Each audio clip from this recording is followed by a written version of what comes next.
everyone as you kick in the new year. No matter where you are, stay safe. As always, be responsible and hope you are enjoying it with friends, family, loved ones, and all that good stuff. With the countdown today, unfortunately, I'll be going off to work, but just to make sure that I add in mine to the group, because I did get that assignment. I'm going to give you my top 5 movies and TV shows and a few honorable mentions. So without further ado, let's get started. So at number 5 for TV shows, and here let me lock my screen as well, just in case. Hawkeye. You might be wondering why number 5. I really enjoyed the cast. I think there was really good casting. The chemistry of the characters, especially Haley Steinfeld's character, I thought she worked well with pretty much everybody she was on screen with. Didn't have any issues with her or Jeremy Renner or Florence Pugh. I think they did fantastic jobs. That said, I felt a little heartbroken with Hawkeye's initial character because I felt like, yeah, because he did all these big things, for him to be LARPing it was funny, but then it also felt like a kick to the gut, because I thought his character just deserved a little bit better, more. I don't know. It's kind of hard to place it, but I'm going to go back and rewatch it, and maybe I'll feel differently. But initially, I enjoyed the show. The action sequences were really good.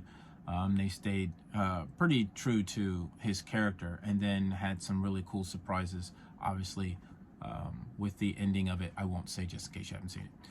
But anyways, I enjoyed it. One my favorite parts of the season would probably be between Haley Steinfeld's character and Florence Pugh's character. I love her as Yelena. She's just awesome. And Haley does a fantastic job as Kate Bishop. So wanting to see those two pair up again sometime in the near future would be really cool. Next up, Shadow and Bone. Yeah, I got a thing for fantasy TV shows. Shadow and Bone, mainly because I didn't know anything about the story beforehand, and it ended up being one of those where I was just looking at other stuff, and it came up in queue, and it's like, well, if you like this, here's a recommendation. And the template wallpaper actually kind of intrigued me. So I was like, well, let's check this out.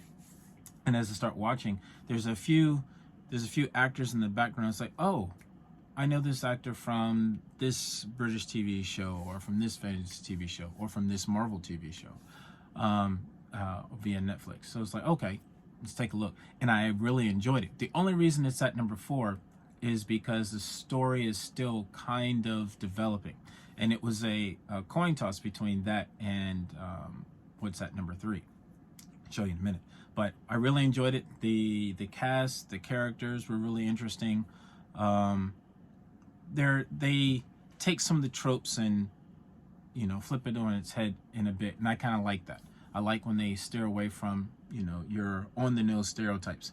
And it took place in an area that, just like with TV shows like The Witcher, an area where I'm really not versed in their folklore and things of that nature. And that's intriguing to me because it makes me want to research more and watch more. So yeah, I enjoyed it. If you like fantasy and things of that nature, definitely check it out. At number 3, Wheel of Time. So Wheel of Time, I think we had it on our reading list in school, and I either forgot it or I chose a different book. But either way, the story is kind of interesting. Again, names and of the characters and where it takes place, and its style of fantasy is kind of interesting because it seems as if things could repeat, but they don't. I don't know.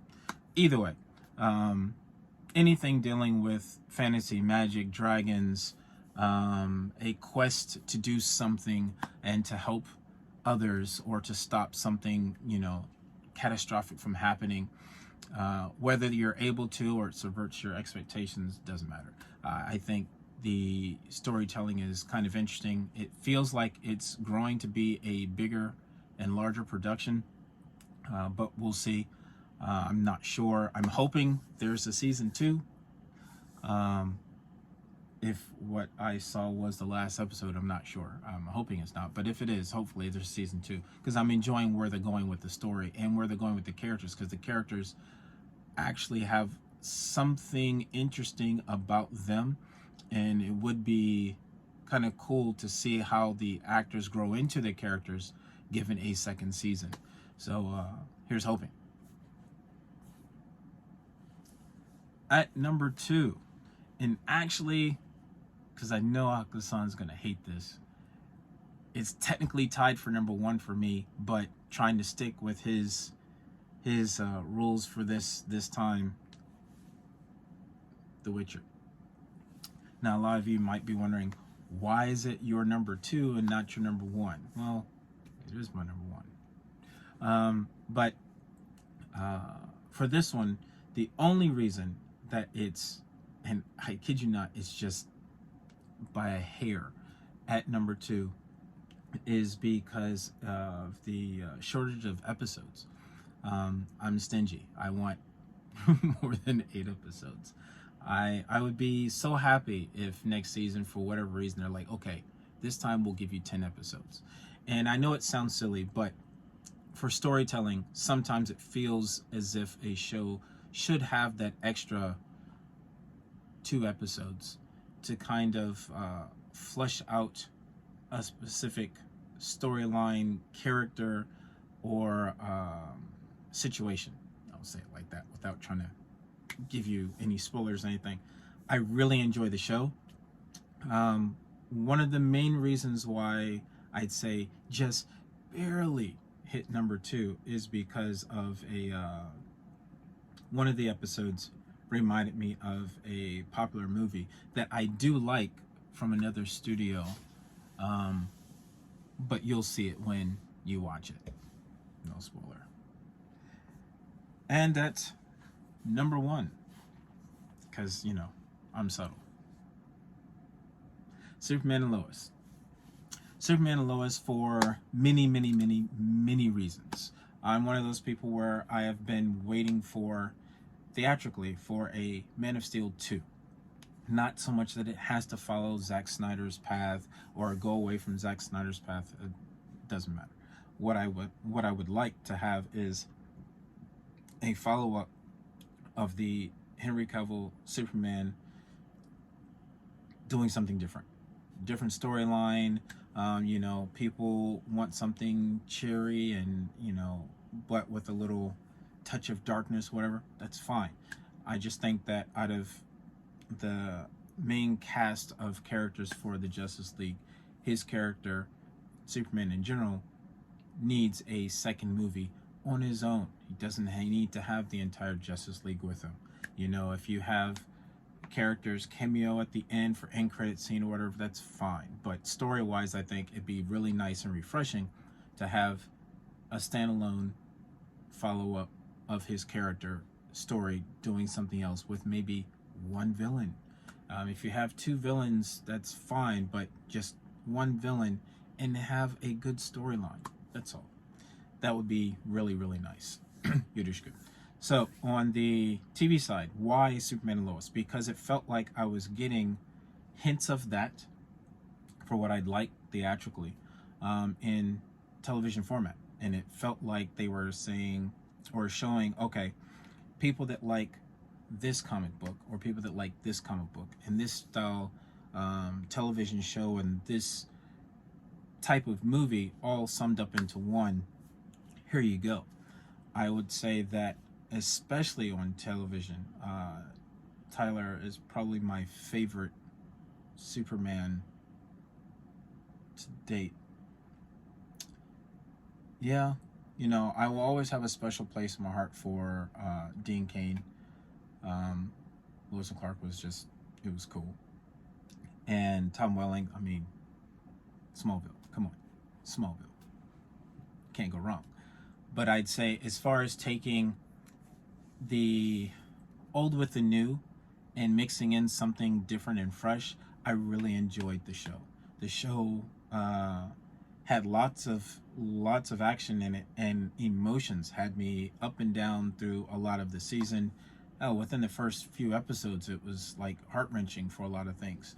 Um, and modernizing it to where you can kind of empathize with some of the characters, be it his sons, um, people in town, things of that nature. I just liked the dynamic of the show. I thought it was really well done, and hope that they continue on that path as it goes on. So yeah, I really enjoyed it. All right, moving on to theatrical releases. So at number 5, it almost feels like an honorable mention to me, to be honest, because it feels like it's a year ago, but it was actually earlier this year. Also because of its format, um, and it's a tough call because No Time to Die and Zack Snyder's Justice League for me are neck and neck, but for different reasons. So I'm putting Zack Snyder's Justice League there, number 5, and barely at number 5, but mainly because it was the last time I felt that I would be able to see the characters together, but also that there was a lot of course correction on storyline when it came to the characters of color that were in the film, because it felt like they were all but cut out in another multiverse version. So in this case, it's not so much that I enjoyed it for what it is. It is long, although I enjoy both short movies and long movies. I enjoyed the long form of it and being able to kind of go back and view it as a chapter, or view it in chapters. I think is kind of interesting. But that said, I just like that I got more story with Cyborg, Flash, but specifically, like Cyborg, Flash, Wonder Woman. There's a little bit more added to them, and got to see a different take on Superman and Batman, which was kind of nice. But yeah, it is what it is. We'll see what they do in the future, if there is a future, so on and so forth. Number 4, Encanto. Now, if for any reason he's like, you can't add animated features to this, it has to be live action only, then I would say No Time to Die, The Last Bond. The Last Bond, only because it was wrapping up the story for him. It was bittersweet. There's some things in the movie that really I thought were really well done, and then some things just like, huh? But it is what it is. I still enjoyed the movie. If he's still okay with having the animated feature here, Encanto, because the music score for it was fantastic.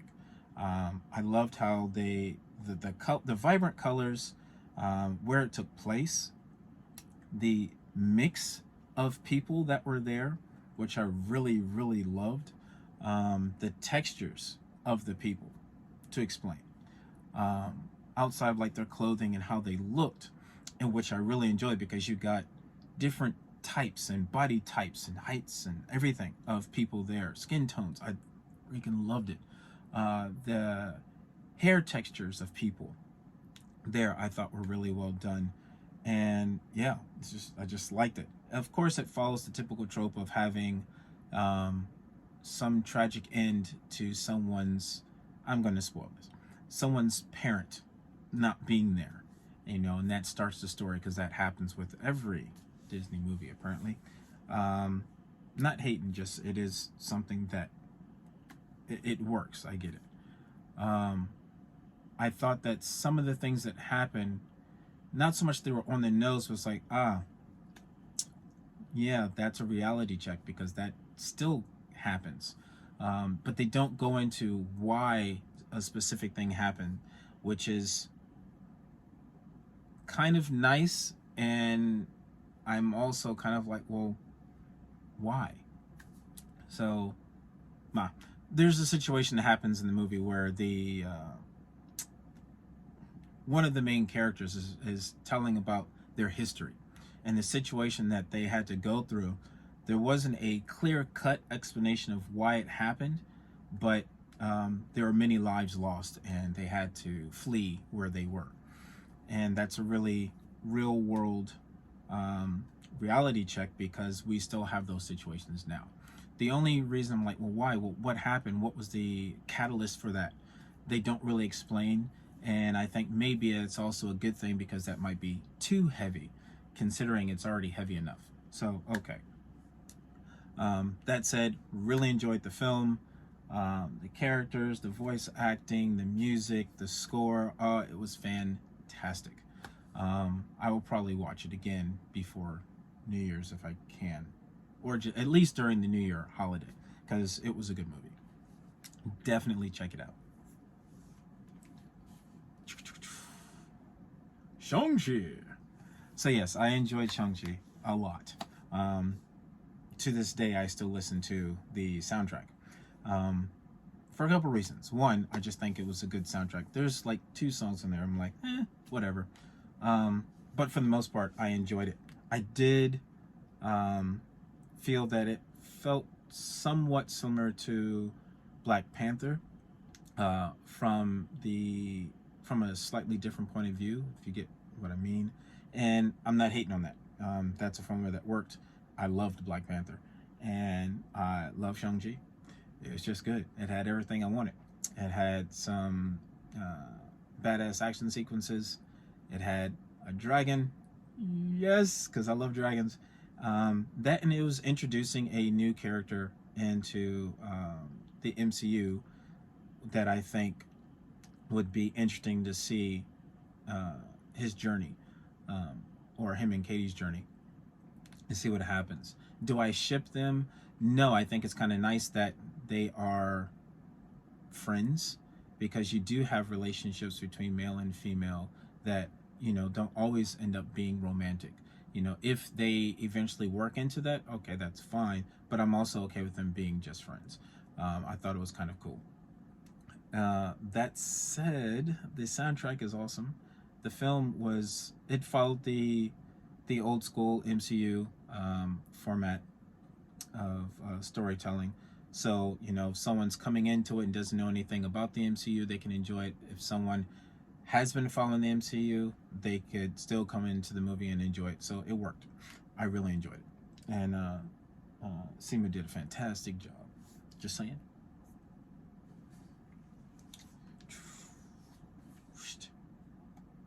Spider-Man, No Way Home.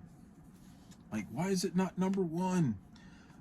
It's not number 1 only because it's a closing to a chapter of a series that I enjoyed. But out of the series, I enjoyed this one the most. I don't know. Outside of everybody knows now, so I'm just going to say it. Outside of the cameos and things that happen, I thought that it was quite interesting. It was kind of fun to see these characters and things happen, but there were a few very, very minor, I wouldn't say specific plot holes, but we'll call them plot holes, that came up. I was like, but that person didn't know this specific thing. So anyways, it's basically like Electro kind of thing. Like, he didn't know he was Spider-Man, but whatever, it doesn't matter. Could care less. I enjoyed the film. I thought it was really well done. The spectacle, the action. I'm still on the ropes about the ending, which is why it's not number 1. Because I'm like, bro, really? You guys are gonna take that from us? Why not, you know, give us that couple and have them figure ways out to deal with the dynamic of who he is and who she is and who she wants to be, and you know, Ned there also. I mean, I don't know. Anyways, without so I don't ramble, I enjoyed it, and I want to see where they go with it, because I don't know. I feel just like in the comic books, I feel really bad for Peter, because your boy just can't get a break, no matter what he does. And just one day I'd like him to at least get to that point where he's happy. And for me, at number 1, Dune. Why Dune? Because Dune, out of everything on the list, with the exception of Encanto, Dune is a story that many people around me, since I was a kid, raved about. The books were fantastic, and you should read the books, and I just never got around to it because I was stubborn and would get distracted with other things. And after seeing the movie, I'm like, I really want to read the books and find out more, because these characters seem like it's going to go somewhere fairly interesting, and because it's completely different, or it feels different from what I've been watching and indulging in as of late.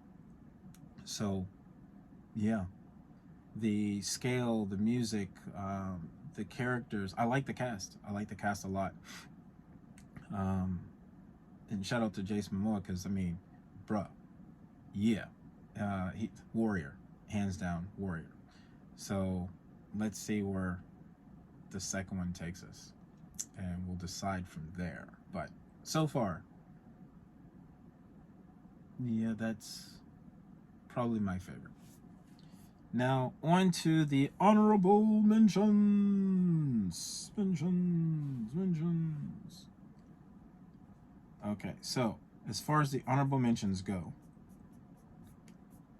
here we go. All right. So, honorable mentions would be for, well, I'll start with TV shows. Mayor of Easttown. Mayor of Easttown, it's a drama that I really enjoyed. The storytelling is fantastic. It's layered and dark in many ways, but it's also, you know, dealing with the human condition. The acting in it is superb. It's not a over the top, big budget TV show like say Shadow and Bone or Wheel of Time. It's not like that. It's based more on reality and how people interact with each other and stuff. Just, it's really well done. I really enjoyed it. Definitely check it out. The Expanse. The only reason The Expanse is an honorable mention and not on my list, because I'm sure, hands down, it's within my top 3.